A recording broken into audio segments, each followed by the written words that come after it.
Welcome to Bobby Owsinski's Inner Circle. I'm Bobby Owsinski, and this is a show all about music, music production, and the music business. My guest today is gaming audio specialist Alex Benyon. First of all, who do you think buys vinyl?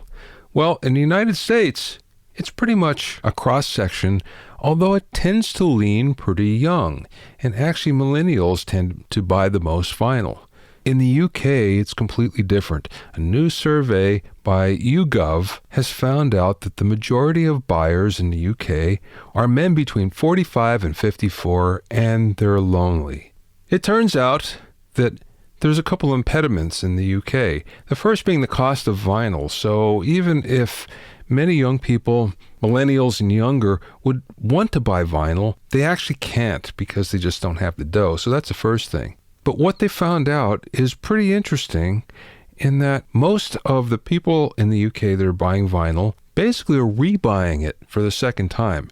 They had their collections, they dumped it in 98 or 99 when they went completely over to CD, and then they went completely over to downloads, and now they're buying it again, basically selling their CD collection in order to get their vinyl collection going again. But you know what else the survey found? 50% of the people that bought vinyl have yet to listen to what they bought a month later. And 41% have a turntable but never use it, and 7% don't even own a turntable. So this is kind of an interesting trend. Except for the age, it kind of follows what's happening in the United States, in that a lot of people are just buying vinyl just to have it, to put it on the shelf, thinking that at some point in time it might be worth something. I don't know if that's true or not. But the fact of the matter is, that's what people are doing. A lot of people basically like the covers, and there's always something special about an album cover, and again, people are finding that out, and they're buying it because of that. But again, what seems to be happening is this vinyl trend, even though there's an upswing on it, it doesn't look like it's going to have very long legs. And it certainly is never going to be a big part of the music business. Now, right now, it's only like 3%. And when you consider that the biggest selling LP in the United States, vinyl LP in the United States this year so far, which is Bowie's last record, only sold 56,000 copies so far, that's not a whole lot in the grand scheme of things. So again, the whole vinyl thing is nice, it's a good story, but when it's all said and done, it doesn't really mean a lot for the bottom line of the music business. If you have any questions or comments, send them to questions@BobbyOInnerCircle.com, and don't forget to check out my 101 Mixing Tricks program. You can also look at my other online video courses at BobbyOwsinskiCourses.com, as well as my music industry and music production blogs. Just go to BobbyOwsinski.com, where you can find the links, and you can also read excerpts from my books. Now, on the production side of things, I think I'm going to rant a little bit. What people have to learn is to fix it before they mix it. We all have heard and used the old adage, fix it in the mix. Well, the fact of the matter is, so much of what has to be fixed these days should happen way before the mix, and let me give you some examples. By the way, these complaints come not only from me, but from mixers just about everywhere. And what ends up happening is we all tend to get in some files, some sessions, that really need about a day or two of work, even before it gets to the mixing stage. So here's the first thing.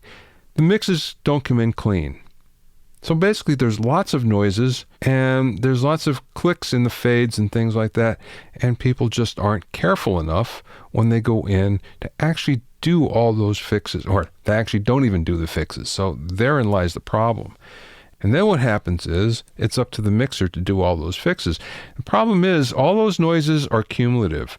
So it may not make a difference on one track, but when you start to add 40 and 50 and even more tracks together and all those noises, it begins to muddy up the mix.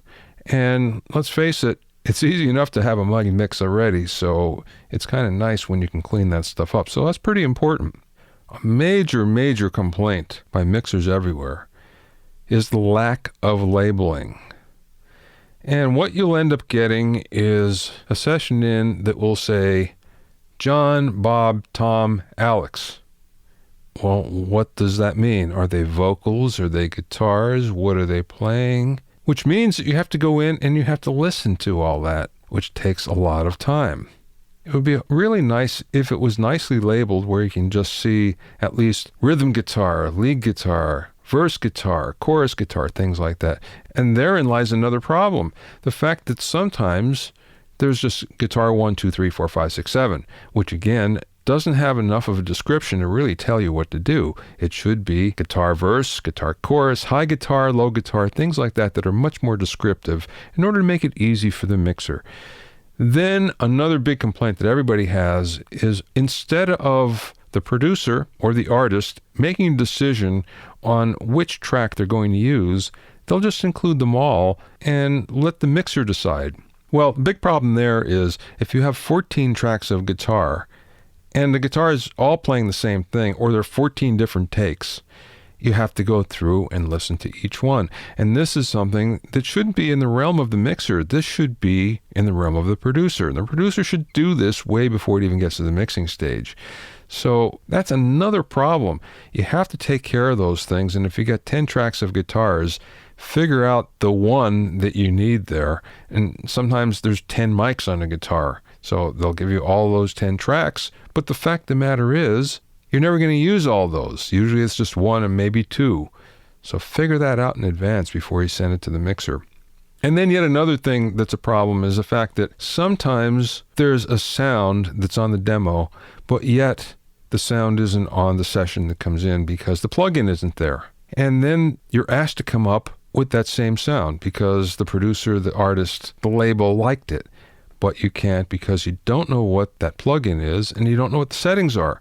So the thing about it is, if you're going to do that, if you have a sound that you're committed to, that you really like, freeze the track or bounce the track back, whichever way you want to do it, but keep that sound so the mixer doesn't run around trying to reproduce it and really not know how to do it.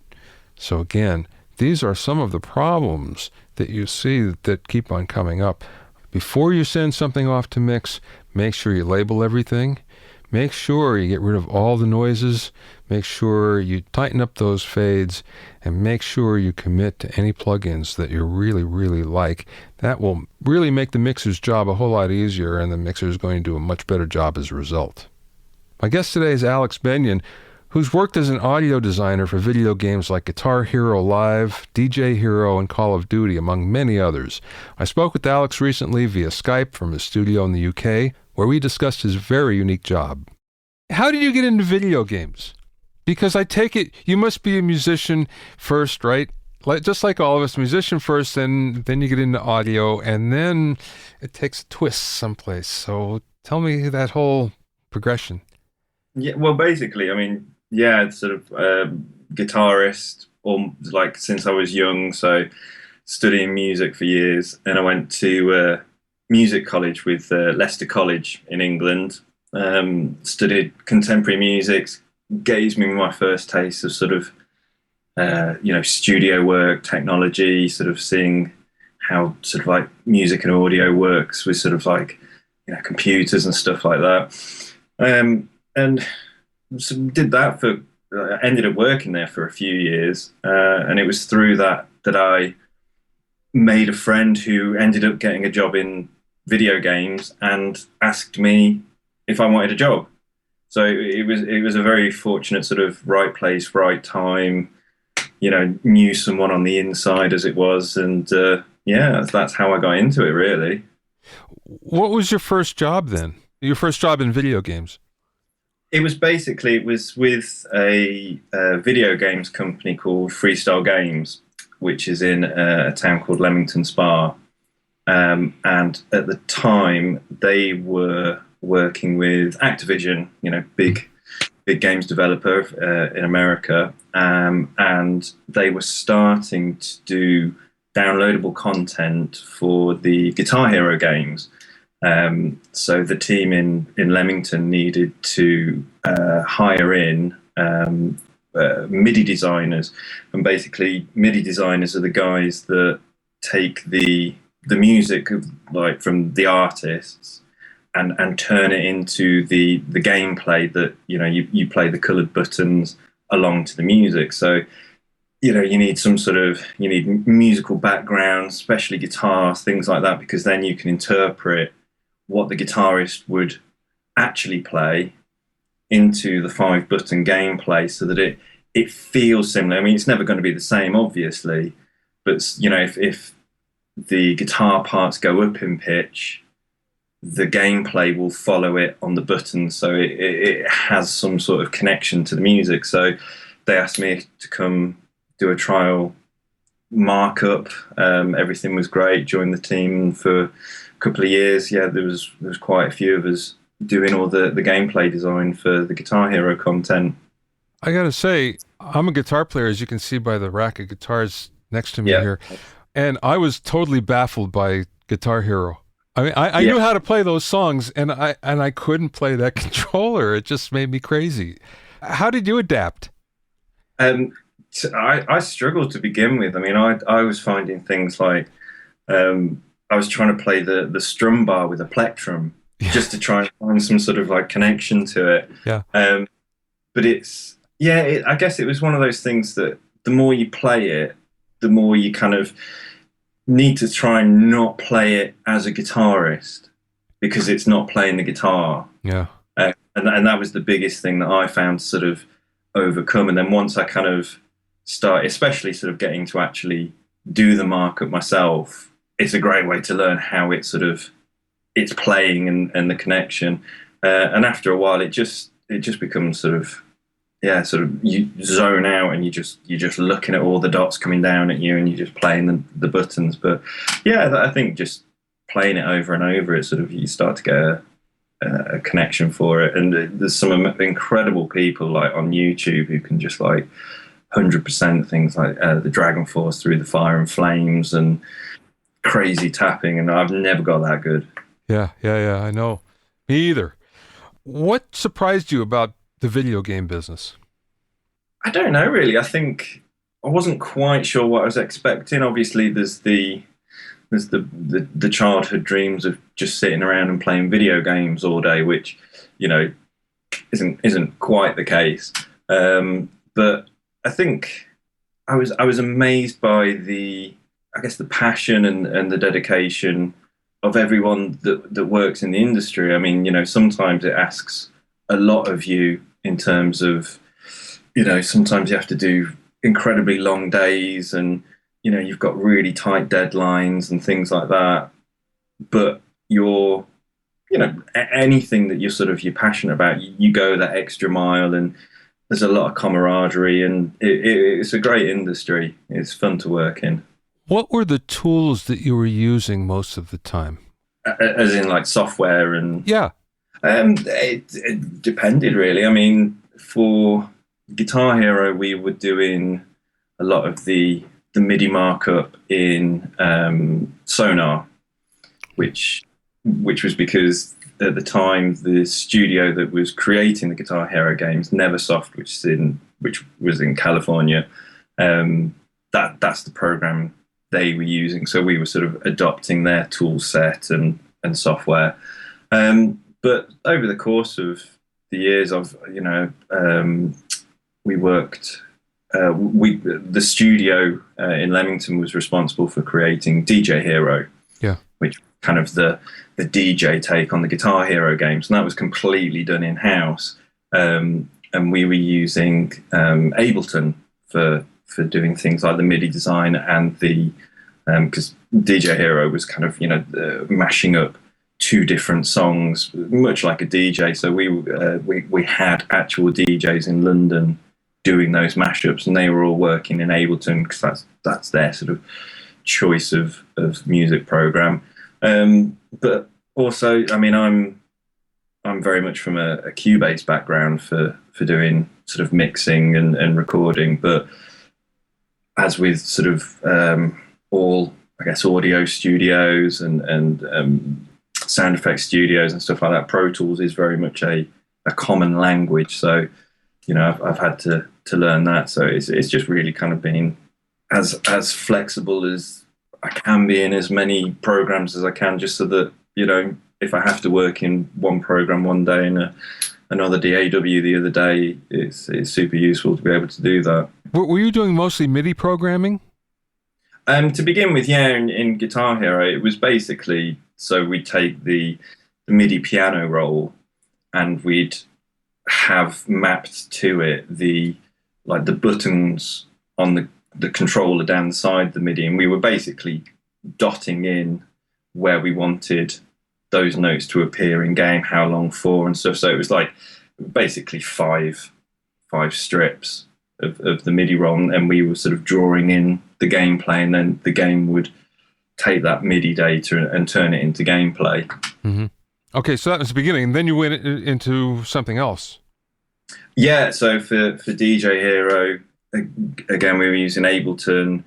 I moved from doing MIDI design to doing full-time audio at that point. So left the markup team, who was still doing the MIDI design sort of gameplay, but working in the audio team. Like I say, we were taking the songs, creating the mixes. I was doing mastering support on the final sort of product. We went to Strong Room Studios in London for DJ2, and we went to Metropolis Mastering Studios for DJ1, and spent sort of a couple of weeks just sort of in the studio getting the mixes nice and tight and balanced and ready for the game. Okay, so was that any different than normal mastering for a song that would be released on iTunes or Spotify or something? Was there any difference? A little bit. Obviously, we're working with in the game. It's playing three individual for DJ Hero. It was playing three individual stereo audio tracks at the same time. So when we were mastering them, we had to master them so that when all three were played at the same time, it wasn't clipping. It wasn't, hitting over 0 dB. Mm-hmm. But when we were rendering them out, we're rendering them out individually. So if we put any sort of like mastering limiter on the master bus, and played all three once and sort of like set the limiter so it didn't clip, but then we're rendering them out as individual stems, that limiter's never going to come into effect. So we had to master it without a master bus limiter, and get a balance playing. So it's not as, I guess, sort of as loud and as hyped as a stereo track can be, because it needs that headroom for when all three tracks are played at once, that it doesn't clip the game's master bus.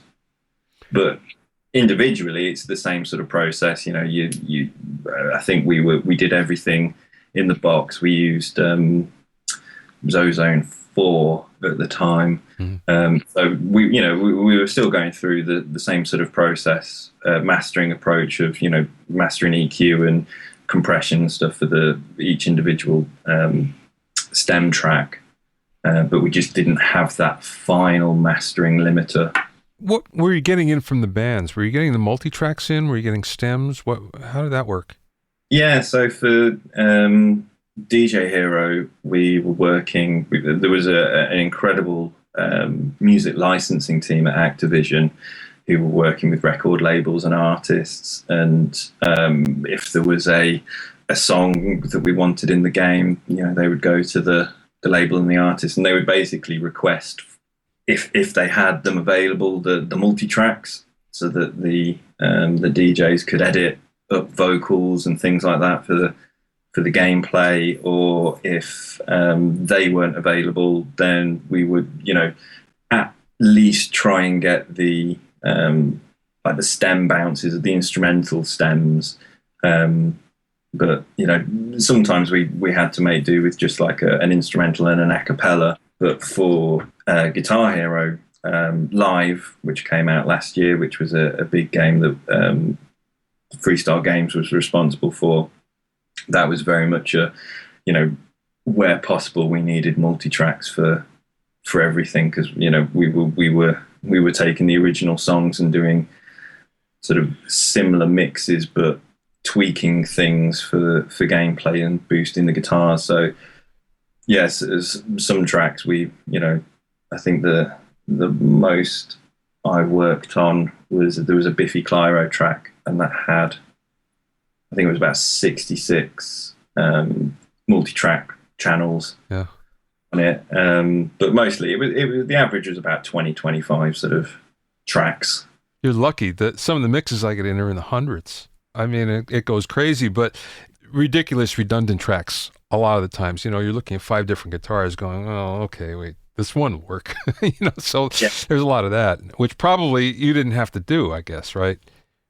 No, I mean, I think like a lot of the stuff that came to us was kind of obviously had already been mixed.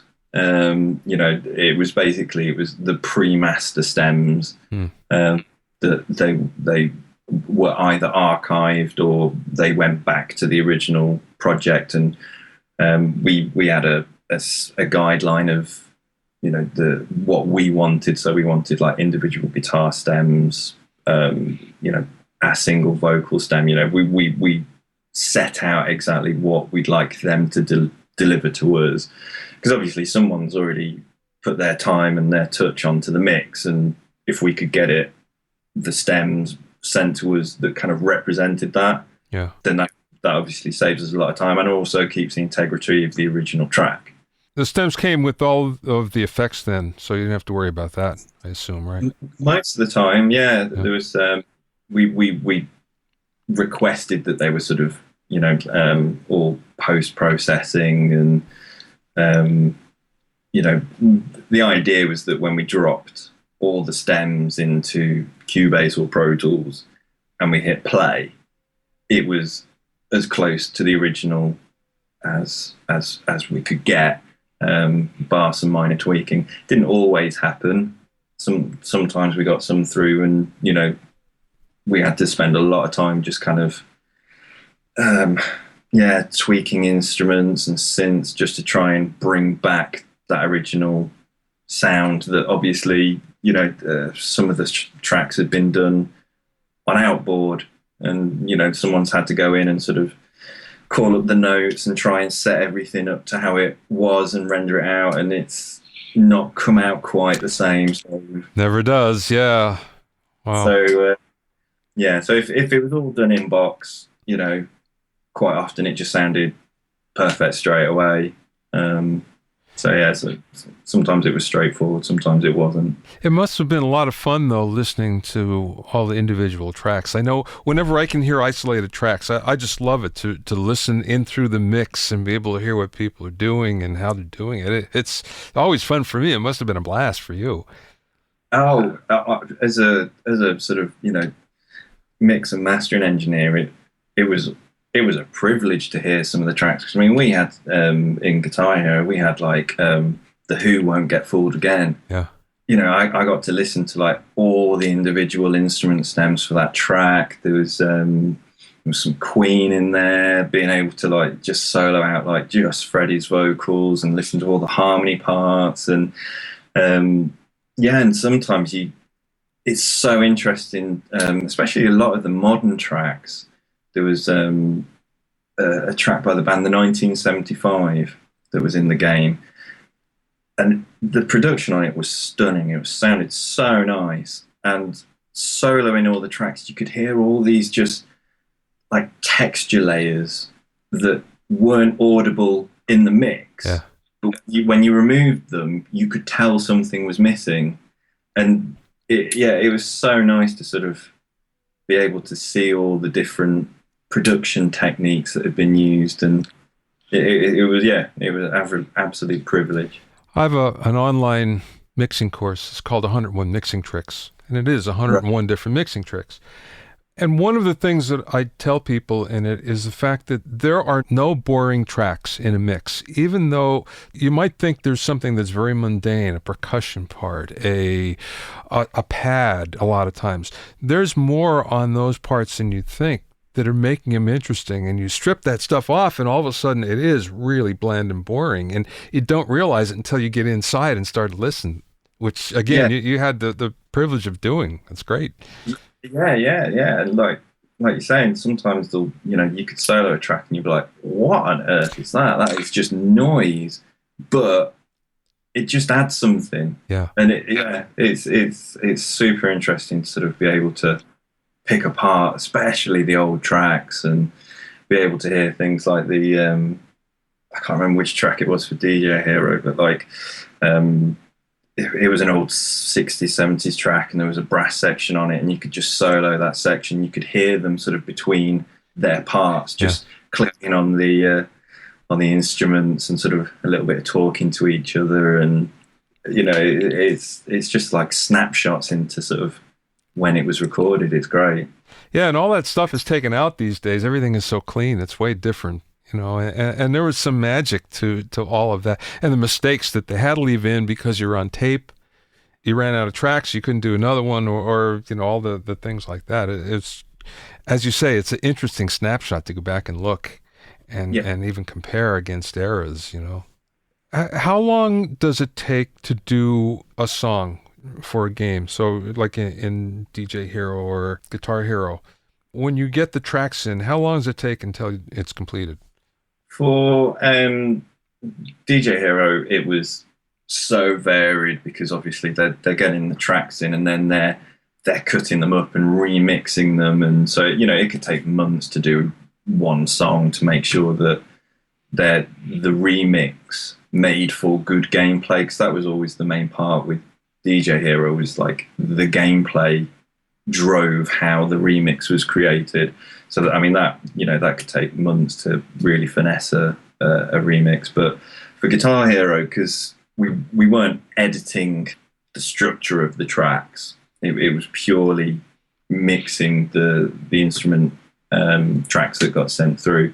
And I'd normally roughly spend about a day and a half on each track, because we'd have to begin with, sit down with the gameplay team, so the MIDI designers, and go through all the different guitar parts. So there could be two guitarists in the band, and they're multi-tracking. So there's 4 possible different guitar parts that you could play as gameplay, and any guitar parts that you're not playing as gameplay gets put into like the master song stem, and anything that you are supposed to be playing gets put into the guitar stem, so that if you stop playing, that guitar part drops out. Like, you've stopped playing, therefore that guitar part's not being played, so you hear the song without that guitar part, but all the other guitar parts are still audible. Yeah. So we would have to go through and kind of take this section of guitar part and then maybe this section and build them, like take the most fun elements of the guitars throughout the song to create a guitar stem. So, that could take a couple of hours of sort of listening through and editing it, and, doing all the fades and cuts and making sure it sort of seamlessly moved between guitar parts. And then it was probably a day of just sort of mix matching the original. And again, that was fun, because taking the master stereo mix of a track and then taking the pre-mastered stems and then trying to mix match to the original mix with what you've got, and it was a great challenge. I loved it. Yeah, I bet it was fun. What was it like in terms of editing? Did you have to approach editing differently? Was there something that you did that you wouldn't normally do on a song that you had to do for a game? Just in terms of straight editing, fades or things like that. I think, most of the time you're dealing with one long, like 3 or 4 minute track per instrument, and generally just didn't touch them. Made sure that like the start and the end, there was minimal sort of fade in and out, prevent any sort of clicking or popping. The big editing was the guitar parts, like I said, because they needed to blend between, if you're taking this distorted rhythm guitar part and then you're quickly cutting to this lead part that goes back to the distorted rhythm part, that's got to be cut and sort of sent to the song stem whilst the gameplay part's going to the guitar stem, and then they swap back over. and it shouldn't be audible that parts are moving about. So it was sort of doing almost crossfading on those parts, but not fully crossfade. It was a different approach than I would have done if it was just a song, because like I say, we're trying to split this track into basically two master buses, and instruments are jumping from one bus to the other bus and back again. It was slightly different, and then the overall mix at the end of it was sort of slightly more guitar heavy than the original. We normally boosted the guitar gameplay by about 2 or 3 dB over the original, so I'd get a nice balanced mix compared, A being it with the original, and then just boost the guitar parts up slightly just so that they stood out more, because they're the part that the game, the player is listening for. Did you know much about DJing before you did DJ Hero? I knew nothing about DJing, and I still don't. I left that, honestly, there was such a talented group of guys down in London that were doing all the remixes and all the editing, and my job at the end of it was just working with at the time the mastering engineer, just to get the overall mix done. Hats off to them doing all the scratching and like the turntable stuff. It's just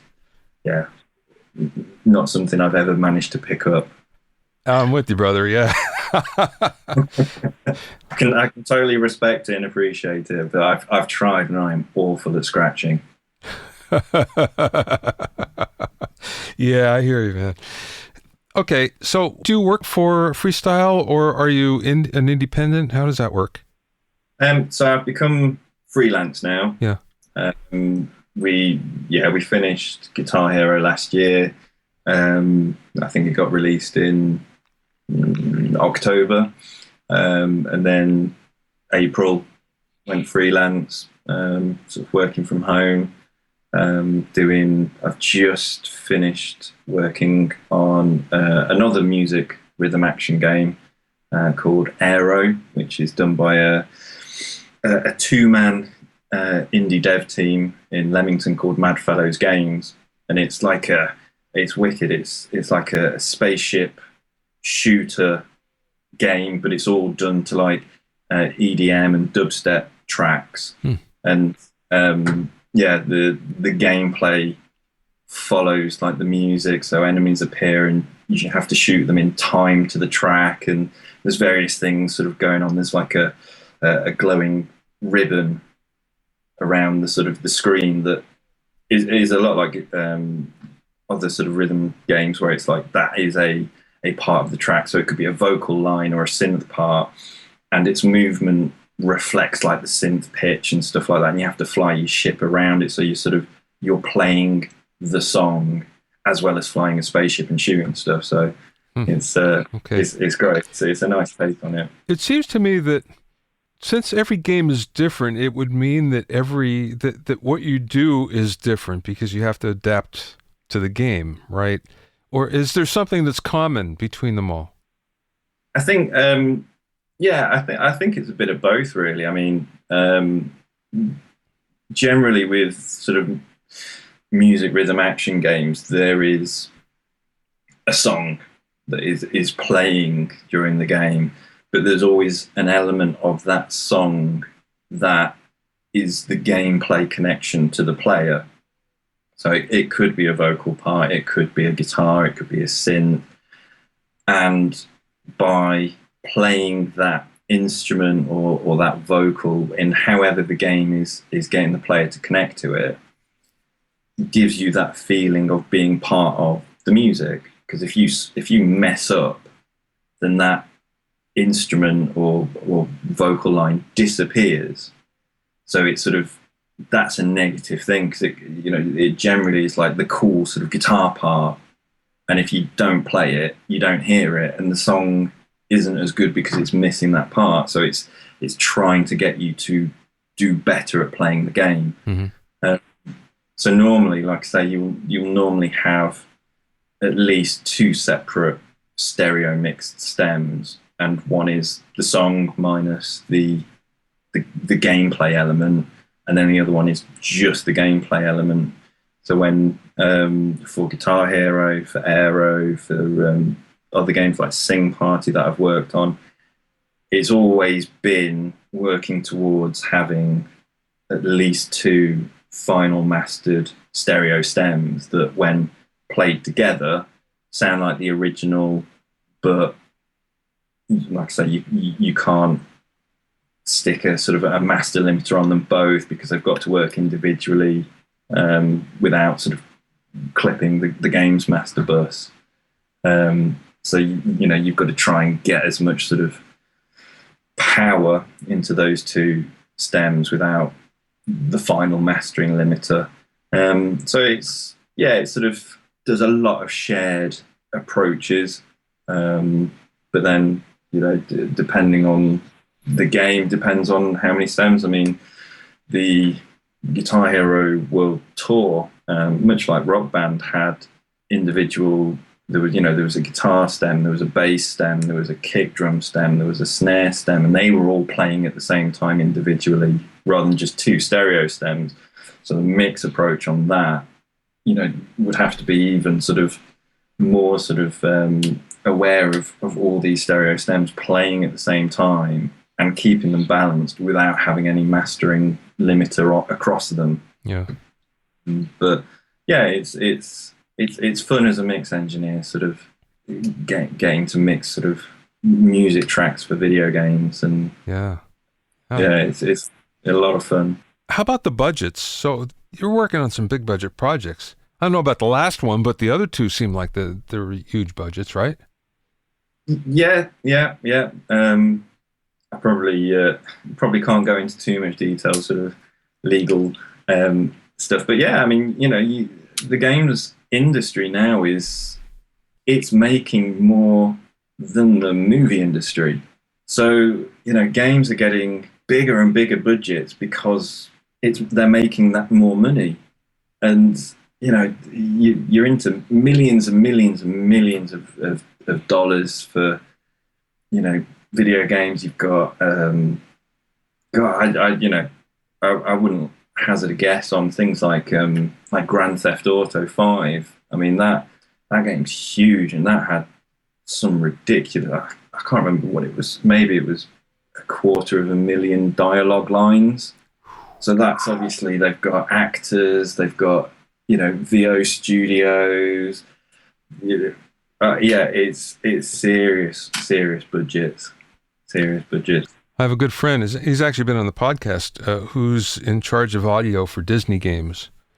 Right. And he always has great stories about what's going on there and how they're doing it, and also about how things change frequently. It seems like the industry evolves quite quickly, where the music industry seems to we settle on tools, we settle on a way to do it, and the curve is a lot slower than with video games, where things seem to happen a lot faster, and you have to move faster and evolve faster and do things to keep up with the technology.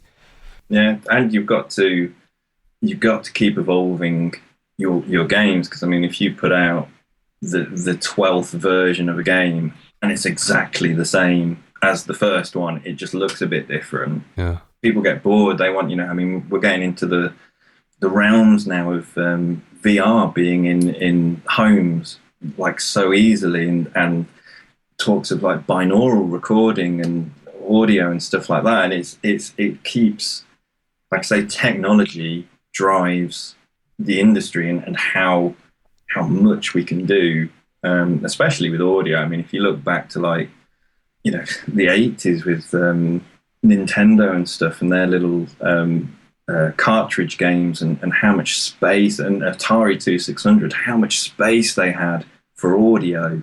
How little space, yeah, right. Hardly anything, yeah. Yeah, I mean, you're talking like kilobytes of data for an entire game. And now, as we're moving into, you know, Blu-ray discs that can hold gigs and gigs and gigs of data, it's becoming almost limitless what we can do audio-wise.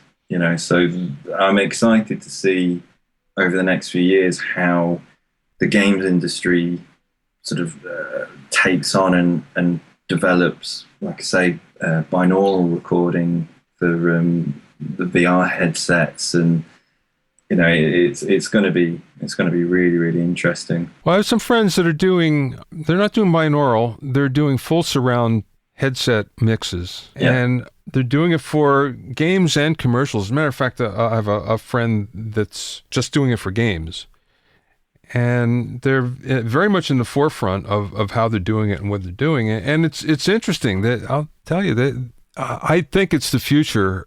Whenever I see something that's VR, it's like, this is awesome. But the thing that's always lagging behind is the audio. Just like picture for many years, movies, the picture was great and the audio was marginal. And finally it caught up, and I think that's the way it is with VR now. VR, you look at the picture and it's a killer, but the audio is still mono for the almost, or stereo, it's not much. I think it's just there's a weird, I guess, perception of audio across multiple genres and disciplines, and the games and films and stuff. Not like I say, the films industry is sort of caught up, but a lot of people are just will see it as it's just audio. Yeah. Why? It's fine. Just put some like footsteps on that guy and it'll be fine. But we can do this with it, and we can make it sound like he's over here and stuff. And I think as the industry audio catches up with the technology, and people are, there's some amazing people in the video game audio world who are pushing boundaries, who are pushing back on people who are sort of saying, we'll sort the audio out at the end. It doesn't need a lot of space on the disc and stuff. They're pushing back and they're like, no, it needs space. It's integral. It connects players. And like you say, that with VR, if they're doing these stunning virtual sort of graphics and putting you in the place, that's only part of the story. As our brains need that audio connection to completely sell the immersiveness of VR. It's getting there, and I think it's becoming more and more accepted that audio is massively important.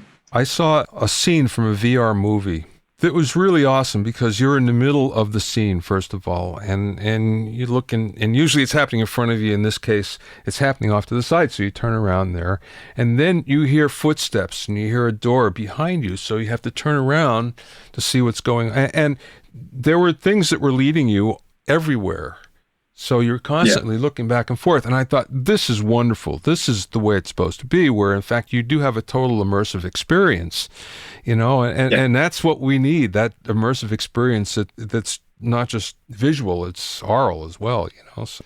Yeah, it's amazing how much bad audio can just pull you out of the moment and stuff. I've been to the cinema, and I've been watching a film, and there's a scene, for example, on a train car, and the camera's at one side of the train car, and some glass sort of tinkling away over, sort of like in the corner on your right as the train's moving, and then the camera cuts to the other side, but that bit of glass doesn't move, and it's suddenly, I'm suddenly going, hold on, that doesn't sound right, and then I'm out of the scene. And it's amazing, and I think doing this has made me even more aware to those moments, and a lot of films get ruined. So yeah, absolutely. Last question, Alex.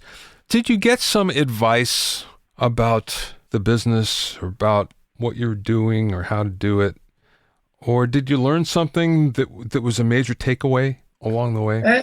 It's been a lot of just sort of picking up stuff as I've gone along. I mean, I've been very fortunate that a lot of people that I've worked with over the years have come from sort of years and years of experience, and I've worked with people that have been in the games industry since the 80s, and so it's been as much as I could. I was talking to these guys and trying to sort of just pick up as much as I could from you've got these veteran game designers, and the stuff that they've, like we were saying, had the boundaries that they had in the 80s compared to now. And it's just constant learning curve. And like you say, it's constant evolving, and it's not kind of being blinkered to like, this is how it's been done for the last 5 years, so that's how we're going to do it. It's constantly trying to sort of evolve and find new things. And I think that's the biggest thing, is just, the audio is so important to video games. And the biggest takeaway for me is that you just never settle for good. You find new ways, even if it's like completely crazy ideas. Yeah. There was an amazing video game. I can't remember what it was called, but it was it was developed for blind people, so it had no graphics whatsoever.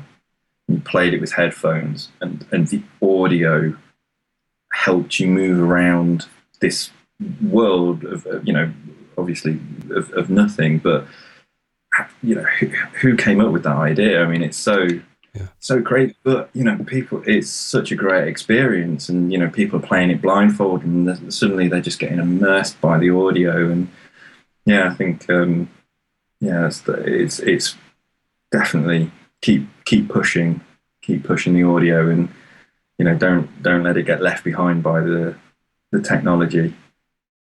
To find out more about Alex, go to abenyon.co.uk. That's abenyon.co.uk. Thanks for listening and being in my inner circle. Remember, if you have any questions or comments, send them to questions@bobbyoinnercircle.com.